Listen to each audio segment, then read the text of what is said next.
বিসমিল্লাহির রহমানির রহিম। Welcome to Afroz channel. আজকে চলে আসছি কনডেন্স মিল্কের রেসিপি নিয়ে। এটা বাসায় যে এত সহজে কনডেন্স মিল্ক তৈরি করা যায় এটা আমি আগে জানতাম না। তো সব দেখা যায় বেশিরভাগ মিষ্টি রান্নাতে কনডেন্স মিল্ক দিলে কিন্তু টেস্টটা অনেক বেড়ে যায়, কিন্তু আমি বাজারের বা দোকানে কনডেন্স মিল্ক একদমই ইউজ করতে চাইতাম না, আমার কাছে হেলদি মনে হয় না। তো ঘরে খুব সহজে বাসায় খুব সহজে কনডেন্স মিল্ক তৈরি করা শিখে গেছি। এই নিয়ে আমি সেকেন্ড টাইম তৈরি করলাম। তো চলে আসছি কিচেনে, আজকে ফুল প্রসেসটা দেখিয়ে দেব। 1 কাপ, এখানে 2 কাপ গরুর দুধ আমি নিয়ে নিচ্ছি। এটা কিন্তু ফুল ক্রিম মিল্ক হতে হবে। দুধটা আমি আগে থেকে একটু জাল করে নিয়েছি, কোনো রকম কমাইনি, জাস্ট একটু ফুটিয়ে রেখেছিলাম। আর এখানে আমি দিয়ে দিচ্ছি 1/2 কাপ চিনি। চিনি কিন্তু 1/2 কাপ আমি উঁচা নিয়েছিলাম, তো পড়ে যাচ্ছিল, এই কারণে একটু কমিয়ে আলাদা করে দিচ্ছি। চিনি কিন্তু আমি উঁচা 1/2 কাপ নিয়েছি।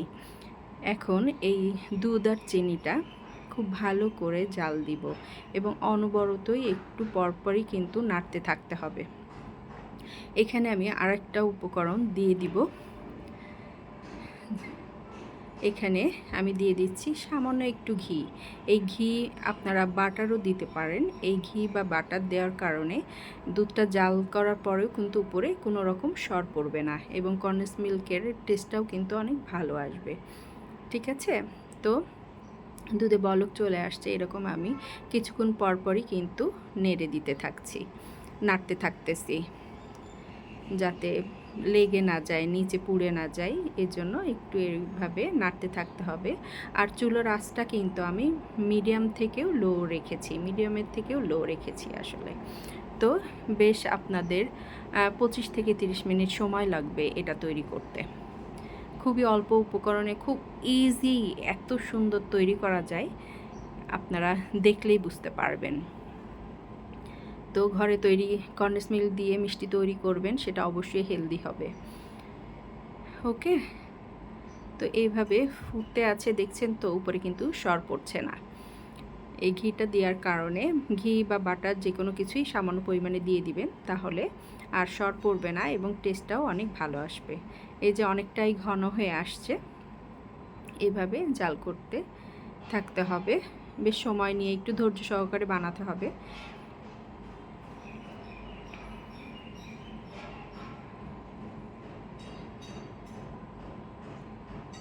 এই যে সাইডের যে ঘন অংশটা, আমি সেটা একটু কেকে মিশিয়ে দিচ্ছি, এতে করে দুধটা খুব দ্রুত ঘন হয়ে আসবে।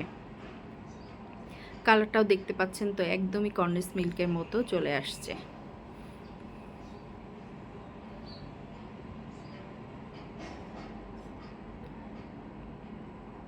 তো এই পর্যায়ে আমি দিয়ে দিব খুব সামান্য, দেখতেই পাচ্ছেন, খুব সামান্য একটু বেকিং সোডা দিলে এবার দেখতে পারবেন যে একদম দুধটা ফোমের মতো হয়ে যাবে।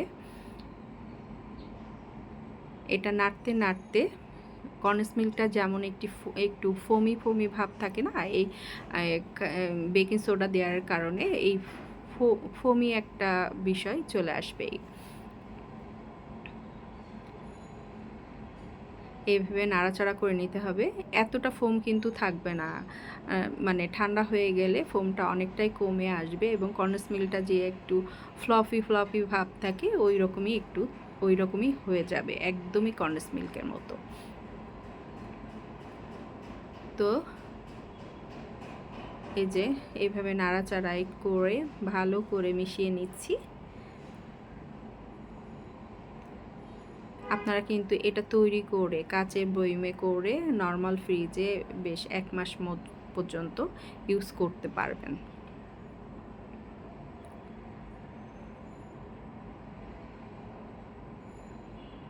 আমি কিন্তু চুলাটা অফ করে দিয়েছি। এবার কিন্তু এরকম চামচ দিয়ে নাড়াচাড়া করে ঠান্ডা করে নেব। চুলা থেকে নামিয়ে নিয়েছি। এবার আমি ফ্যানের বাতাসে এইরকম চামচ দিয়ে নাড়াচাড়া করে ঠান্ডা করে নিব। একটু নাড়াচাড়া না করলে কি হবে, সাইডের অংশ শক্ত হয়ে যাবে, উপরটাতে শর্ট টাইপের পড়বে। এই কারণে একটু নাড়াচাড়া করে ঠান্ডা করে নিব। আমি কিন্তু এই কন্ডেন্স মিল্কটা দিয়ে চা বানিয়েও দেখাবো যে কেমন হয়। ঠিক আছে,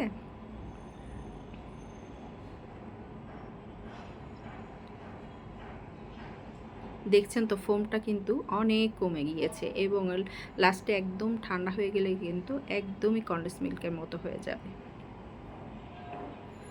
এটা যতটাই ঠান্ডা হবে ততই কিন্তু ঘন হয়ে যাবে এবং ফ্রিজে রাখার পরে কিন্তু একদমই কন্ডেন্স মিল্কের মতো ঘন হয়ে যাবে।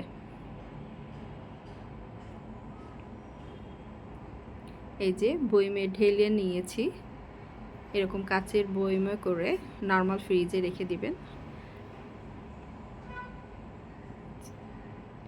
কাচের বয়মে ঢেলে নিয়েছি, তো আমার মনে হয় 200 গ্রামের মতো কন্ডেন্স মিল্ক হয়েছে। ওকে, তো এবার চা বানিয়েও দেখিয়ে দেব। তো লিকার করে নিয়েছি, আমার যেরকম পছন্দ সেরকম লিকার করে নিয়েছি। এখানে আমি 1.5 চা চামচ কন্ডেন্স মিল্ক দিয়ে দিচ্ছি। যে যেমন লিকার খেতে পছন্দ করেন, মিষ্টি খেতে পছন্দ করেন, সেই রকম ততটুকু দিয়ে নেবেন। দেখছেন তো চার লিকারটা যে সুন্দর আসছে। তো আপনারাও বানাবেন বাসাতে, খুবই ইজি, খুবই অল্প উপকরণে একটি ধৈর্য সহকারে বানালেই কিন্তু হেলদি খাবার তৈরি করা যায়। ওকে, থ্যাংক ইউ, আসসালামু আলাইকুম।